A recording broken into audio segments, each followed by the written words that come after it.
Bonjour à tous mes coachs en devenir. Je suis vraiment content de vous retrouver aujourd'hui pour une nouvelle vidéo YouTube.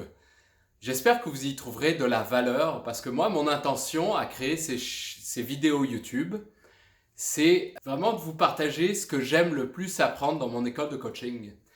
Aujourd'hui, j'ai envie de vous parler d'un autre outil qui est l'écoute active, un autre outil de coach qui est vraiment puissant, qui est l'écoute active. Alors j'ai envie de commencer cette vidéo par une citation qui est le plus grand problème dans la communication, c'est qu'on n'écoute pas pour comprendre, c'est qu'on écoute pour répondre. Souvent quand on écoute quelqu'un, on est comme biaisé par notre voix intérieure qui trouve une solution. On veut toujours trouver une solution pour l'autre. Ou on cherche les expériences passées et qui font que ça ressemble à l'expérience qui est en train de, à ce que la personne est en train d'expliquer en face pour lui partager notre expérience. En coaching, on a besoin d'être à l'écoute, mais d'une manière active. On est là pour écouter, pour comprendre le monde du coaché, pour justement l'aider à atteindre ses objectifs. Quand on parle d'écoute active, c'est quoi en fait la première chose, la première caractéristique d'une écoute active, c'est qu'elle doit être justement le plus possible objective par rapport au coaché. Quand je dis objective, c'est que elle doit se baser sur des faits, sur des observations, sur ce qu'on voit en fait.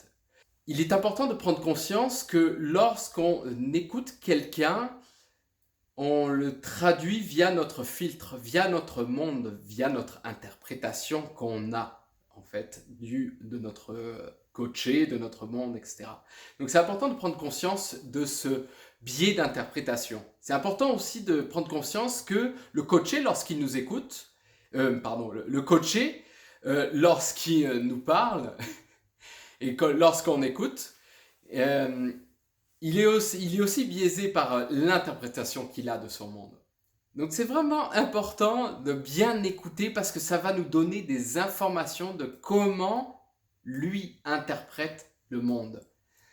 Donc quand on écoute, c'est vraiment d'être attentif, donc d'être attentif à ce que dit le coaché et d'être attentif aussi à notre voix intérieure. Donc l'écoute active, donc c'est ça, elle passe par une écoute qui est assez objective. Comme je l'ai dit, elle doit être attentive aussi au coaché, à ce qui se passe dans son monde, dans ce qui se passe aussi dans la séance. On doit écouter, d'être attentif, on doit avoir une écoute active via l'écoute du verbal et du non-verbal.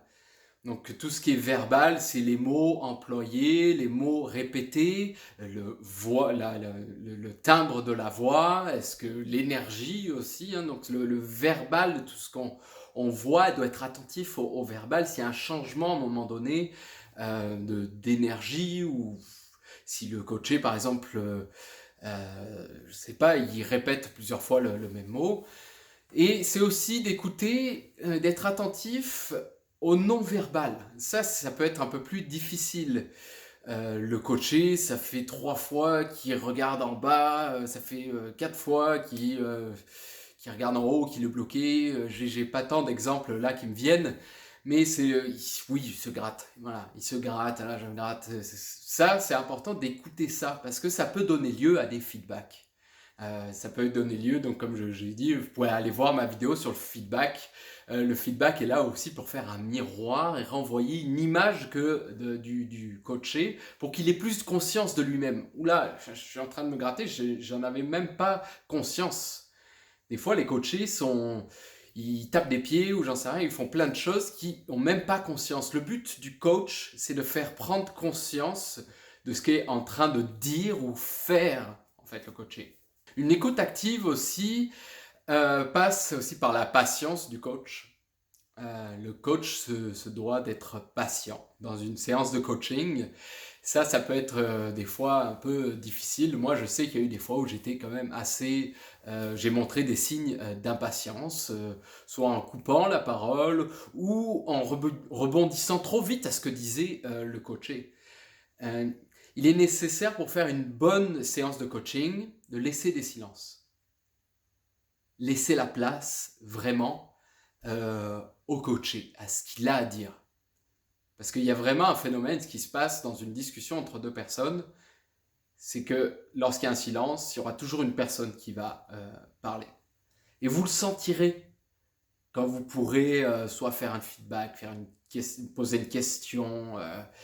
Donc c'est vraiment ressentir l'énergie. Donc laisser place à des silences. Laisser place vraiment c'est vraiment la priorité est au coaché durant une séance de coaching. Il faut qu'il parle à 90% du temps. Maintenant, j'avais aussi envie de vous parler des manifestations d'une écoute active. Parce que c'est vrai que l'écoute se passe à l'intérieur de nous, mais qu'est-ce qui va nous faire dire qu'un coach, par exemple, utilise donc cet outil d'écoute active? Donc, j'avais envie de vous partager quelques manifestations qui font dire qu'un coach écoute activement. C'est qu'il se montre empathique vis-à-vis des émotions. Il est cohérent par rapport aux questions qu'il pose. Il est cohérent, congruent, c'est-à-dire qu'il suit le fil du coaché, c'est-à-dire que le coaché a vraiment évolué dans sa séance, mais c'est pas à repartir à la question qu'on avait au début, c'est pas à repartir à la question qui a rien à voir, qui a pas de rapport avec la situation, avec ce que vient de dire le coaché. Donc ça, le faire preuve de cohérence, de congruence, c'est vraiment une manifestation d'écoute active.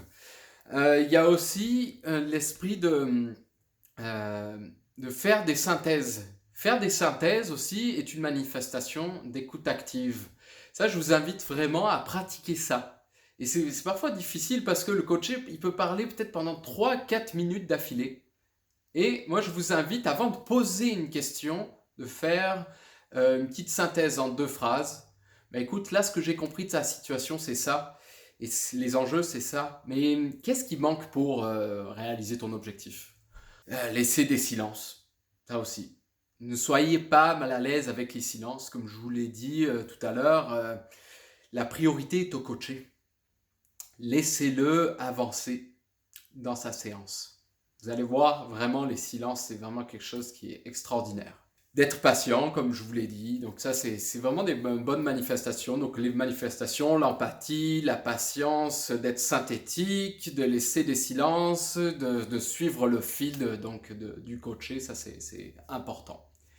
Je pense aussi qu'il y a deux manières d'écouter son coaché. Il y a écouter les émotions. Comment écouter une émotion? Parce que moi, c'est vrai qu'au début, quand j'ai commencé à coacher, j'avais un petit peu peur je savais pas trop comment écouter une émotion, quoi faire avec une émotion quand elle arrive.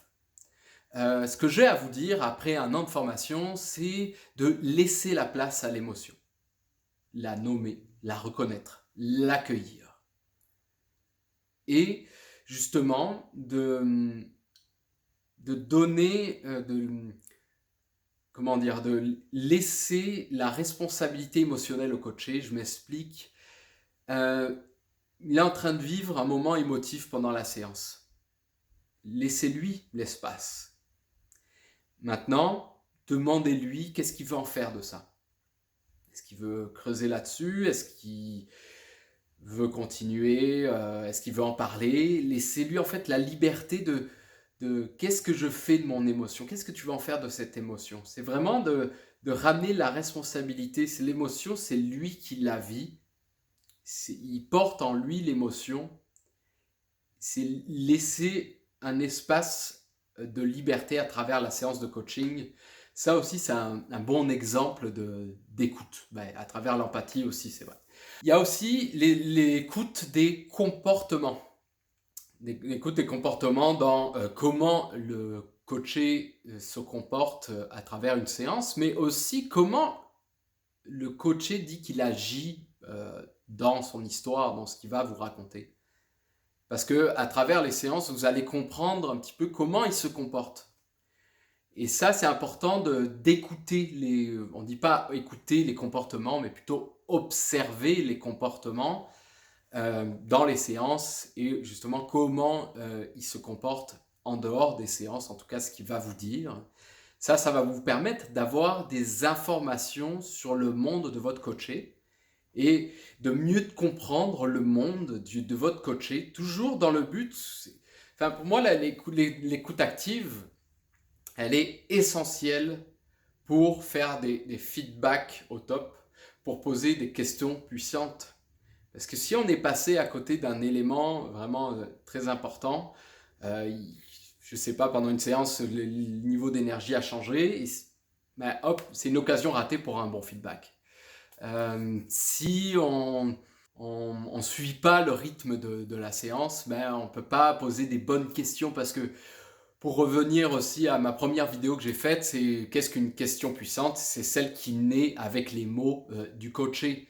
Mais si on n'écoute pas les mots qu'il utilise, si on n'écoute pas l'énergie, etc., si on ne s'adapte pas un petit peu à l'énergie du coaché, si on n'est pas vraiment à l'écoute, une écoute attentive, eh ben, on sera beaucoup moins performant en tant que coach.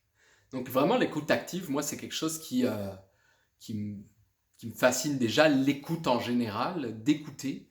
C'est quelque chose qui me plaît parce que à travers l'écoute, j'observe. Et je pense que pour bien écouter, il faut observer. Je vous invite vraiment à observer. Et le petit truc que j'aimerais bien vous partager, c'est ne pas attendre vos séances de coaching pour pratiquer vos compétences de coach. C'est-à-dire que vous pouvez vous pratiquer avec votre partenaire, avec vos collègues de travail, me dire aujourd'hui, je ne fais qu'écouter pour comprendre et poser des questions pour comprendre le monde des autres. Vous verrez, ça va ouvrir des mondes. Sur ce, je vous laisse. J'ai vraiment eu des plaisirs à faire cette vidéo où j'étais un petit peu plus à l'aise, où je l'ai tournée en une fois. N'hésitez pas à vous abonner parce que je compte alimenter un petit peu par-ci par-là cette chaîne YouTube. Moi, j'ai vraiment du plaisir à vous partager ce que j'aime apprendre. Donc, je vous dis à une prochaine vidéo. Salut!